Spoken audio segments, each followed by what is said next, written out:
Hi, I'm Jennifer Behrens Mendoza. And I am Mauricio Mendoza. We are actor producers and co-owners of True Form Films and Shortcut to Hollywood. And we want to invite you to keep watching Kicking It with Mabel. That's right.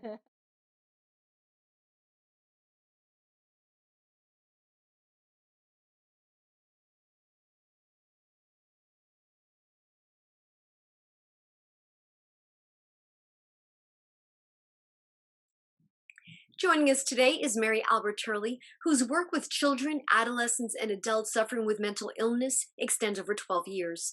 She's also the founder of The Shift, part of a social movement to erase the stigma around young mental health. Also with us is Erin Ryan, Executive Director of the National Alliance on Mental Illness for West Side Los Angeles. Ladies, thank you and welcome. Thank you. Thank you, Mabel. You know, I read something off the CDC's Morbidity and Mortality Weekly Report for August 2020, and it talked about younger adults that had disproportionately worse mental health outcomes, increased substance abuse, and elevated suicidal ideation. Obviously, something that I found alarming. What has been your experience when it comes to the mental health of our young people, especially when it comes to suicide during this pandemic? Erin, would you like to start the discussion? Certainly, Mabel, and thank you for engaging in this conversation because, as you said, yes, it is very alarming. Um, you know, I think we're all feeling elevated levels of depression, anxiety, isolation, and suicide ideation is a mental health condition that is the most severe because obviously there is no recovery from that. So I think the answer, there really part of the recovery would be to provide education and early intervention so we can kind of um, decrease those numbers. Because I know 46% of people who die by suicide had a known mental health condition. So if we start treating mental health as seriously as physical health, we won't face as many of these situations. And I think that that's what we're trying to do at the National Alliance on Mental Illness is really talk about education, awareness, support, and advocacy. And that starts, I think, with children. I myself, as a mom, I know I've had some issues myself with anxiety and depression during this time. Working from home full time, homeschooling two young children, it's a lot to juggle. But having these conversations to talk about it and to know that you are not alone and that there are resources, those are the key elements of helping to prevent suicides and deal with mental health conditions as a whole, starting the conversation.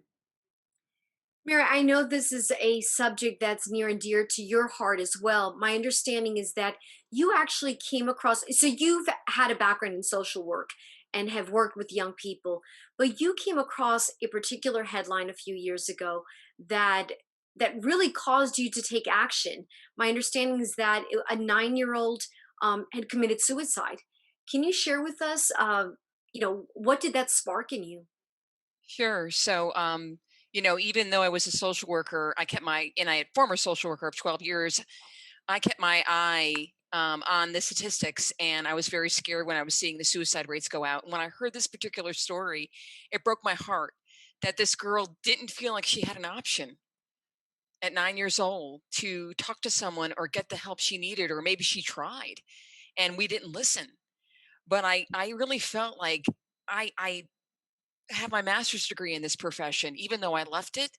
This is what I was called to do. So I wanted to take action right away and speak to the people around me about coming together to create something that would provide a larger platform. So I spoke to several people that were in my life that were producers, and they joined the team, and it was able to expand the conversation. And now we're doing wellness rallies, and we have Erin as a partner for our LA Wellness Rally happening May 1st. Well, we can offer teens and young adults the ability not only to speak up about what they're going through, but also to receive resources and to have their voice heard by politicians, possibly celebrities, other uh, you know teens and young adults who are suffering, and collaborate on how we can have a more empowering conversation around this. You started this social movement that's entitled The Shift, and you made reference to it. Can you elaborate more about what that means? Because it started off as a docu-series, it's led to these Yes. rallies. So I mean, kudos to you for the work that you're trying to do, and how you're trying to spread it, and collaborating with individuals such as Erin and her organization.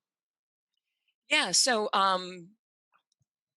the bottom line is I went to Maureen Eisern, who's the co-founder and producer, and she's a social content creator. Her whole life has been spent on how she can create as a producer content that would move, touch, and inspire people so that they would have better lives. And then we went to Nania Sirmova, who's also a co-founder and producer, and then Kitty Overton now, who recently joined us, and we just got a writer who just joined our team. So we're very excited to watch this grow. And Wadua Wali, who joined us, and she worked for Lance Armstrong. It's growing in the proportion that everybody wants to join forces right now. And initially, we were going to do a docu-series with a bus that we turned into a studio that would travel throughout the country and talk about issues depending upon the community we were in, mental health issues they were facing, and bring resources and different things together around that. But of course, we went digital after the pandemic. So now here we are creating these wellness rallies, and very excited to have two on the calendar with the goal of having it in every community throughout the United States in the years to come. So NAMI, the National Alliance on Mental Illness, has a lot of signature programs that help not only the person living with the mental health condition, but their loved ones, their family members. So giving them education and tools to talk, vocabulary and understanding, to really understand how to make that conversation an easier conversation and to keep it going. So programs like Ending the Silence, where I'm a lead presenter. We go into middle schools and high schools and we do a presentation, like a mental health 101. It's a PowerPoint presentation talking about the warning signs of suicide, the warning signs of different mental health conditions and how you can help a friend. And it really educates educators, because our teachers, sometimes they don't have this education, to really, and they're on the front lines, seeing these kids on a day-to-day basis, and also your friends, your peers. They know their friends better than anyone. Why aren't they showing up to class, or they're being more reserved, and really how to start that conversation. So that Ending the Silence presentation is amazing. And it is, NAMI is a national, state, and local. They have different affiliates. So on the national level, they deal with a lot of public policy, and they create the programs that are implemented by the state and local levels. So whoever's tuning in now, if you're tuning in from New York, New Jersey, Connecticut, wherever it may be, you can go on NAMI.org and put in your zip code, and you can find the local NAMI that's associated with where you live geographically, and they'll have local resources. Now, we live in a digital community now, so everything is really accessible. So we have a lot of great programs at NAMILA.org, and we encourage you to take a look at it, or NAMIWLA on Instagram. We have a lot of great content that offers great resources. If you or someone that you know and love are having an issue, you can always text help or NAMI to 741-741. That's the crisis text line, and it's available 24/7. And again, that's 741-741. I know text is sometimes easier for people. But those are just a couple of resources that we offer, and that we're really happy to work with Mary and her team to really provide and get the word out. Because a lot of things, if you have a heart condition, about, the American Heart Association. If you or your loved one is living with cancer, about the Komen Foundation or Cancer Society. If you're living with a mental health condition, a lot of times people don't know where to go until you have it. So that's what we're trying to do here, is talk about it. So it becomes a part of the conversation. NAMI should be a household name. You should know about it. So mental health is just as important as the physical health. And we're here to stop that stigma and start the conversation. Erin, thank you so much. I know that you need to step away for something else that you need to address. Thank you so much for taking the time to talk to us, and for sharing all this valuable information, resources, phone numbers, websites that people can turn to. Thank you, Mabel. Yes, I'm actually off to a high school to give a presentation. So I will see you guys soon, and grateful to be here today. Thank you Thank you, both for Erin. your work. Thank Thank you. you. Mary, I certainly want to continue our dialogue and talk a little more about the shift. As you said, right now with the pandemic, your initial vision for what this would be has changed quite a bit. Once the pandemic settles, which could still be quite a while, what else is it that you hope to accomplish? Well, certainly, we'd love to have the live component of the wellness rallies, as well as continue with our mission about a possible bus traveling through different communities and offering resources around mental health to open up that discussion more and more. I think that it's also part of a cultural conversation too that we're hoping to open up on any kind of cultural or any kind of level where there's a stigma there, just to let that go, especially now where so many of us need to talk. So, really, just having and asking all of us to take ownership in our hearing or listening of each other around mental health issues so that we can be generous to one another, because now's the time that we need to give generosity. During this pandemic, what's been some of the dialogue that you've had with colleagues, perhaps with young people themselves, with educators, with family members? They're looking for tips or ways by which they can take care of themselves better around this. They are feeling very anxious about the future. And so they, they're questioning what's happening just as much as we are at times. And it's okay for us to tell them, like as parents, to tell our children, we are going through what you're going through and we'll get through this together. You know, I mean, it's really important, those family dialogues now, to say, you know what, no matter what we were taught in the past about how we should look at ourselves if we're having a issue around our thinking or our sleeping or our eating, now's the time to open up, because we have to be kinder to one another, kinder to ourselves. And I just think we've been hard on ourselves with all that we're going through. There's still a tendency for the human being, as a human being, to make ourselves wrong, to give ourselves a hard time in our minds. And when we open up the dialogue, at least what I'm finding in my life more and more is that people are totally understanding and they get where I'm coming from. And they really can hear me out and give me a new place to come from. So if we could do that more for each other now more than ever, I think it would be a great time to be alive, even though it Well, doesn't seem it. That makes I, sense. I completely agree with you. Something that came to mind is our local leaders. It's so important, like, I mean, organizations can do as much as they can, but it recently, not that it recently occurred to me, but I had a situation that I became aware of, and it alarmed me. And I just wondered, legislation wise, what's being done? Mm. Has that component ever come to mind? And is there a way that, either with your project or just with your knowledge about mental health, what can be done on a nationwide level when it comes to legislation or?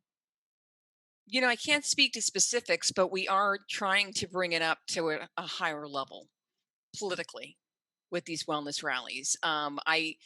We have some we have some commitment coming through from some politicians in Chicago, and we're working on some other areas. I can't speak to them right now because, yeah, it's not totally confirmed yet. Because anybody knows a politician's schedule is very tentative all the time. You know, right now. So, but we are trying to take it to a higher level where people can see on a political level how this needs to be addressed. That mental health in general has been placed on the back burner for way too long, and it's going to start showing up in droves if we don't address it on a higher scale.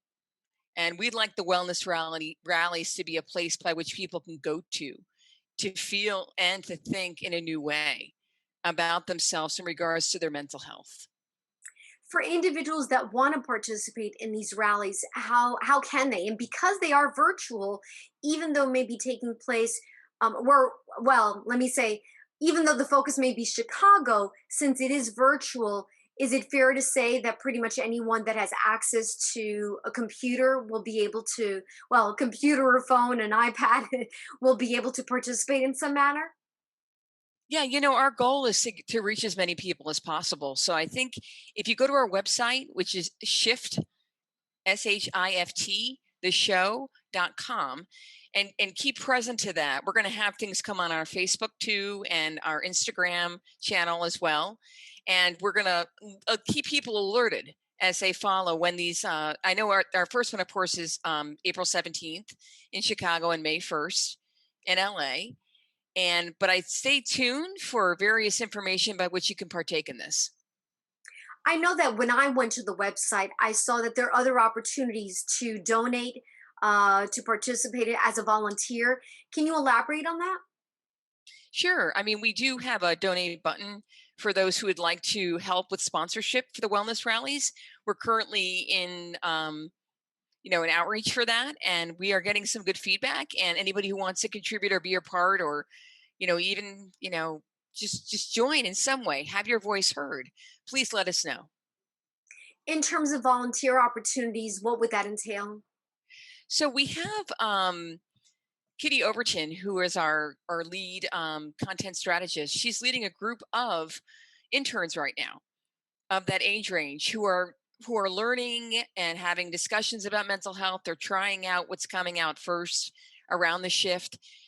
They get credits when they leave their internship. We will write them up a wonderful letter of recommendation for other things they want to take on in their life. I mean, they're part of this population. The more we have, and the more we're able to know.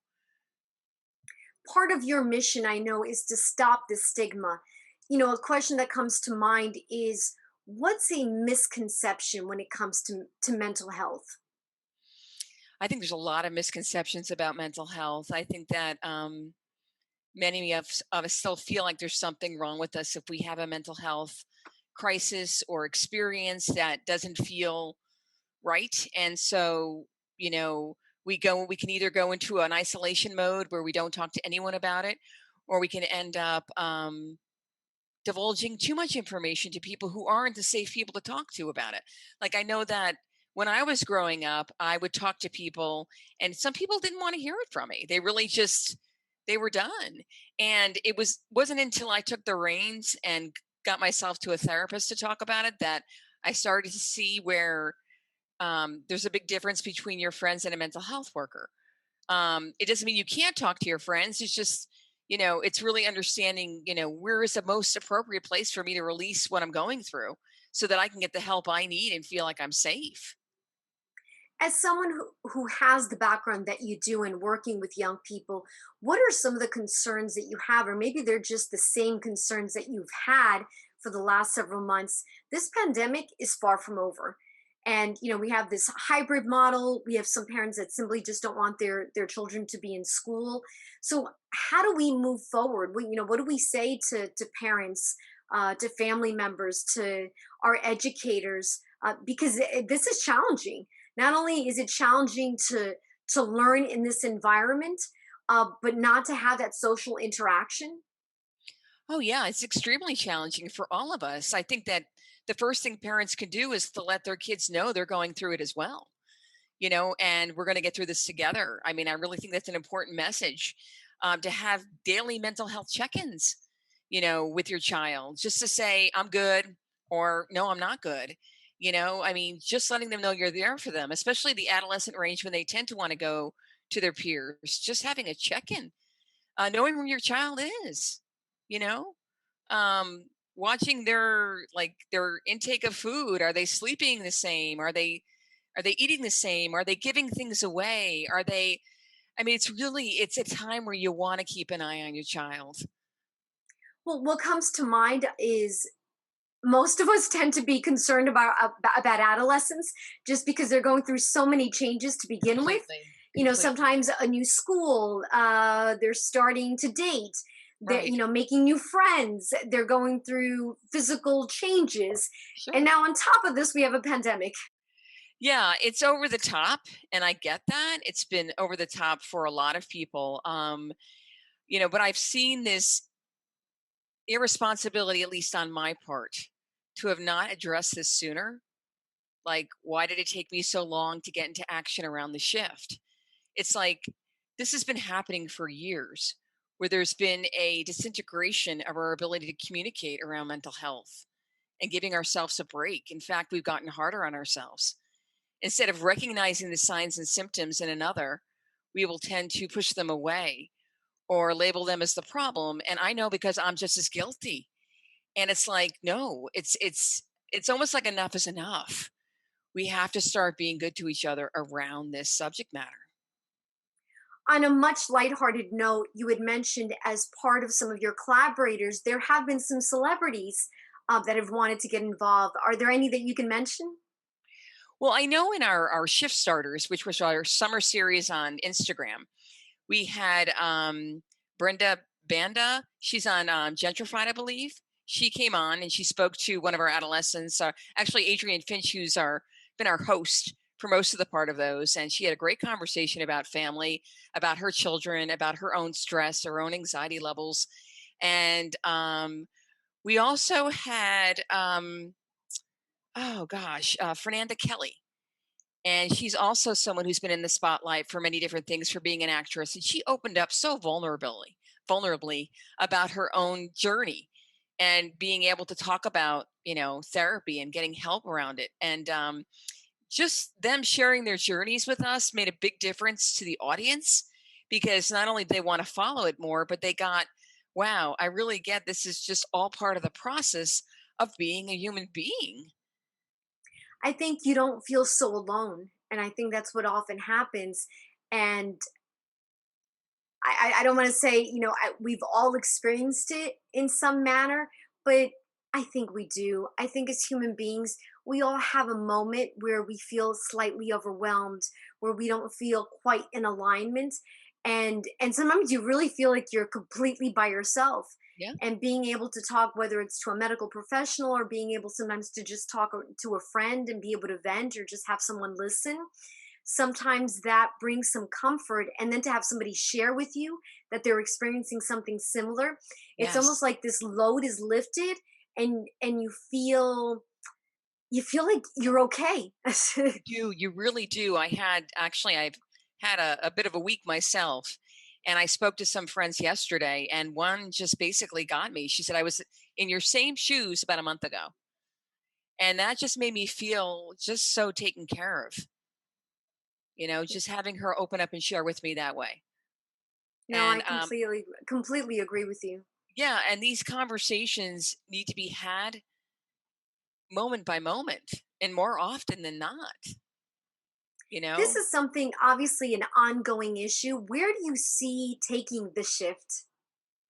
Oh, that's so lovely the way you put it. I'd like it to go into a global conversation. I'd like for us to have wellness rallies offered throughout the UK. I know the UK's had some issues around suicide rates also increasing, and other countries really kind of partaking in this conversation with us so we can get on the same page because it's not isolative to one person or one culture.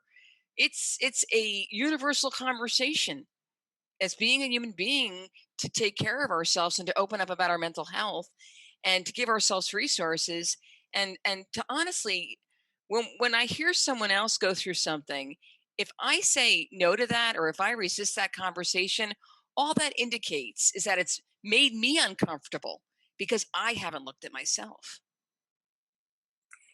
That's beautifully said. I think that's what it is that individuals, I think we're often triggered by what people say to us, but we don't realize that we're getting triggered. So we react in a way that has nothing to do with the individual that we're speaking to, but rather we were triggered and we don't dig deep enough.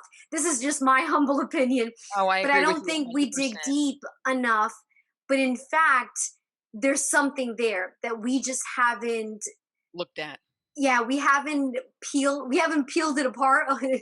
we haven't taken we haven't dug deeper, we haven't looked into the other layers of what it is, what triggered us, and what is it that perhaps has not been answered in our own lives. And again, that's just my humble opinion, but I find that I've come across that just in my own life, and working just on self empowerment and realizing that, yeah, often I don't want to have dialogue with someone about something, and it's not because it's usually just it makes me uncomfortable because it's a subject matter that I haven't addressed. It's so true, and we're seeing it on a larger scale in our country. And without going political, because my point is not to go political, but the divide I feel is more of a mental health issue, that we're not being straight with what we're going through in our lives.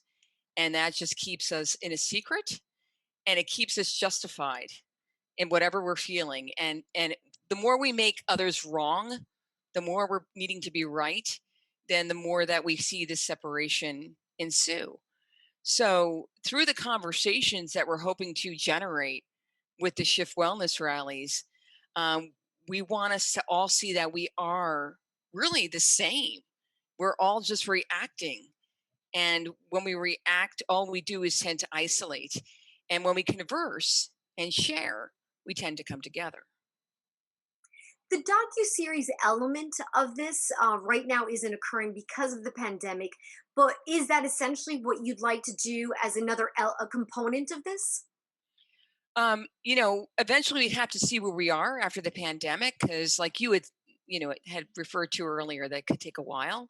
But certainly we'd love to be out there in the, creating some live content. And I think we're still going to do that with the pandemic in place. It's just probably not as much as we would if the pandemic wasn't here. So that is definitely our goal. Mary, thank you so much. Once again, for Thank our you. viewers, they should go to your website, which is www. I just want to make Shift sure that it's given properly. shifttheshow.com. And also, you said you can also be found on Facebook and Instagram. Yes, and I want to give you those without making a mistake on them. So let me just look those up really quickly, and they should have been in my hand Absolutely. already.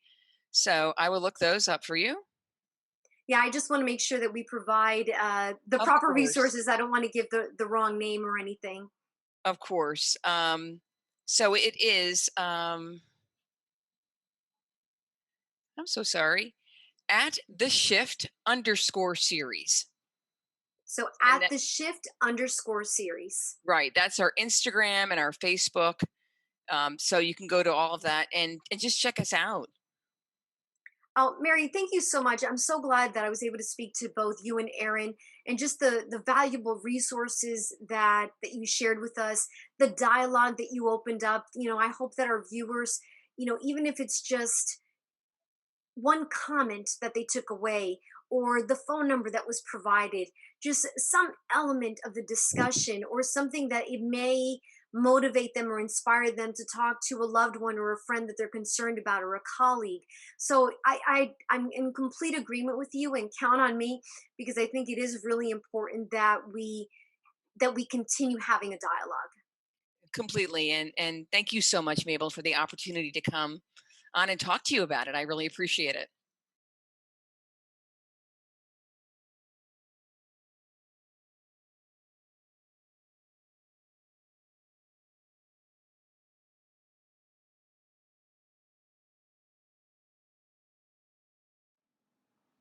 Hey guys, my name is Brian McClure. I am an actor that just played in a new film called In Other Words that just recently came out. I play the character of True Andrews. You can check it out on all the different streaming platforms as well as on demand. And I just encourage you guys to check out Kickin' It with Mabel Aragon.